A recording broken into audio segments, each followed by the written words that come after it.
Seguimos en Tiene la Palabra, diputado, conversando con el diputado Tomás Guanipa, presidente de la Comisión de Medios de la Asamblea Nacional. Diputado, usted hablaba de la importancia del diálogo. Hay gente que cuestiona ese mecanismo para conseguir alguna solución política. A mí me parece que es imposible pensar en un cambio sin diálogo. ¿Cómo lo están viendo dentro de la unidad y a qué están dispuestos ustedes, digamos, a llegar en el marco de ese diálogo para buscar una solución política al conflicto venezolano? Mira, yo lo primero que quiero decirle al pueblo venezolano que no tiene ningún sentido satanizar la negociación política como un mecanismo para lograr un cambio en Venezuela. La discusión abierta, pero de cara a la gente, con transparencia.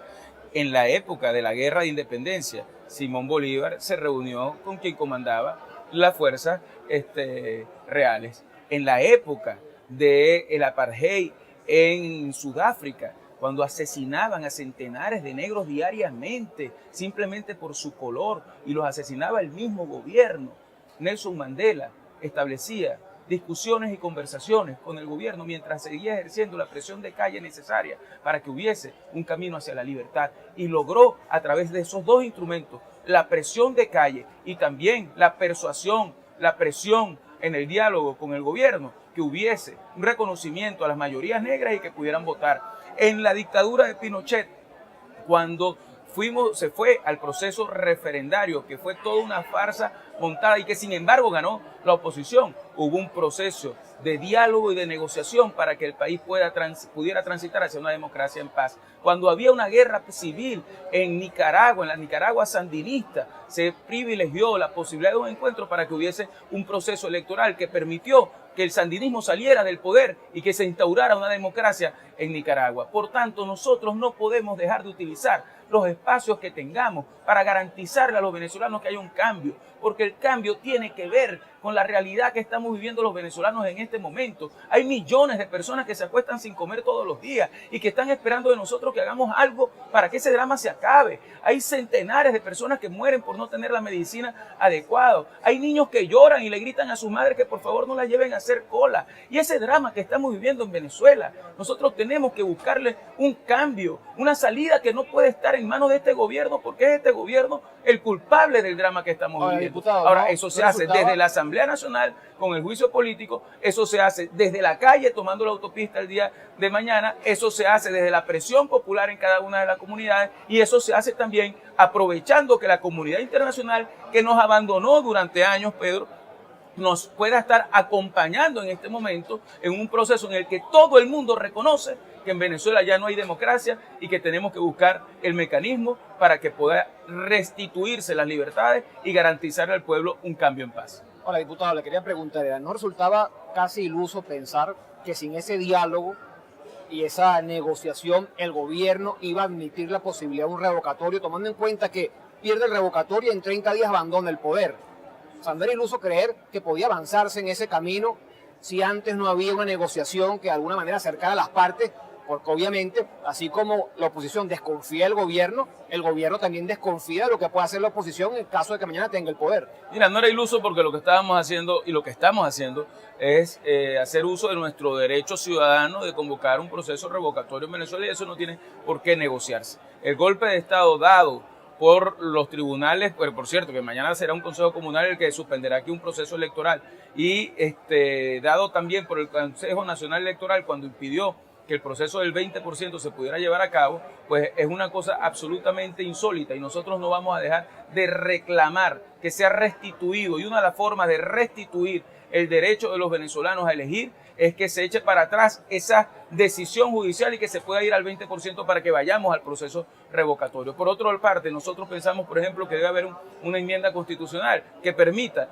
que en cualquier momento en el que haya una ausencia absoluta de presidencia de la República, vayamos a un proceso electoral para que sea el pueblo el que escoja quién lo va a sustituir. En tercer lugar, el presidente Nicolás Maduro ha dicho más de una vez, y para eso no ha tenido que negociar, que esta Asamblea Nacional tiene que ser disuelta y debe convocarse una nueva elección para que ellos puedan recuperar un poder que han perdido. Imagínense ustedes lo que eso significa. No existe mecanismo constitucional para que eso se pueda dar. No existe forma alguna de que eso pueda ocurrir. Nosotros tenemos mucha más legitimidad que el mismo Maduro, no solamente porque tenemos más apoyo popular, sino porque fuimos electos con más votos que él. Entonces uno también puede decir, ¿qué tal Nicolás Maduro si en vez de esto no nos ponemos de acuerdo y hacemos una reforma constitucional y nos vamos a una elección general donde todo el pueblo escoja a su alcalde, a su gobernador, a su presidente y a su diputado a la Asamblea Nacional de una sola vez, en una sola elección, y decidimos entonces a través del pueblo quién se queda en este Parlamento, si nosotros o sales tú de Miraflores, o al revés? Creo que esos temas al final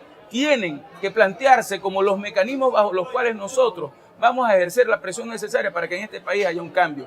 Eso no quita la posibilidad de que exista encuentro y diálogo para que esos cambios que nosotros queremos se puedan implementar en un país donde definitivamente hay una gran mayoría que apuesta a un cambio y que apuesta a que ese cambio se pueda dar en paz.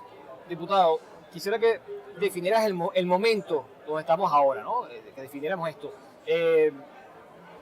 No hay revocatorio. Ha sido suspendida la recolección de firmas, no da tiempo para el año 2016. Entonces Maduro... ¿Da tiempo aún? ¿Da tiempo aún? Absolutamente. Bueno, pero el gobierno lo ha bloqueado todo.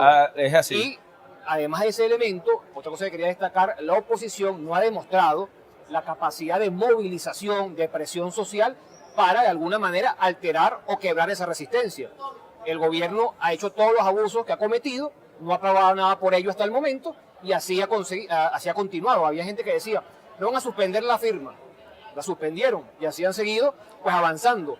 Entonces, ¿en qué momento está la oposición ahora? ¿Qué puede hacer para quebrar esa resistencia? Si, repito, no ha demostrado tener la fuerza en la calle para imponer su agenda. Mira, difiero de ti en ese sentido, porque el 1 de septiembre la cantidad de gente que salió ha sido la concentración de gente más grande que hemos visto en la historia de Venezuela. Difiero también porque en el proceso de recolección de firmas fueron 2.700.000 personas que se movilizaron en el país en apenas 3 días. Difiero también porque en el 1% fueron millones de personas las que fueron a validar su firma. Es decir, hemos dado una demostración de fuerza sin precedentes en el país. Y la mayor demostración de fuerza se iba a dar el 26, 27 y 28 con lo que iba a ser nuestra participación para activar el 20%. A eso le tenía miedo el gobierno y por eso paraliza la recolección de firmas. En el fondo, eso es una gran derrota al gobierno nacional, porque este gobierno que ha dicho que ha ganado decenas de elecciones, al final le tuvo miedo al pueblo. Y en el fondo lo que aquí estamos viendo es un gobierno que está aterrado a que la participación electoral pueda sacarlos del poder y que sea el mismo pueblo el que los despida por el daño que le han hecho, por la corrupción a la que han llegado, por el caos en el que ha convertido a Venezuela. Entonces, el haber parado ese proceso en sí mismo es una derrota. Y en este momento estamos nosotros movilizando al país y por eso nuestra invitación con mucha fuerza es a la participación mañana en las concentraciones que tendremos en toda Venezuela para que podamos hacernos sentir, porque sí quiero dejar algo claro. Nosotros aquí estamos corriendo todos los riesgos necesarios y lo hacemos porque es nuestro deber, porque lo hacemos porque es nuestro amor a la patria, lo hacemos porque es nuestro compromiso histórico, pero entendamos que esta es una lucha que compromete a todos los venezolanos y todo el que quiera vivir mejor, y yo estoy muy seguro que estamos muy cerca de lograr ese cambio y ese país nuevo. Tiene que hacer su aporte y por eso la calle es fundamental para que nosotros podamos obligar a este gobierno a entrar por el redil democrático y a obligarse a contar electoralmente con el pueblo venezolano. Vamos a una pausa y continuamos con Tiene la Palabra, diputado.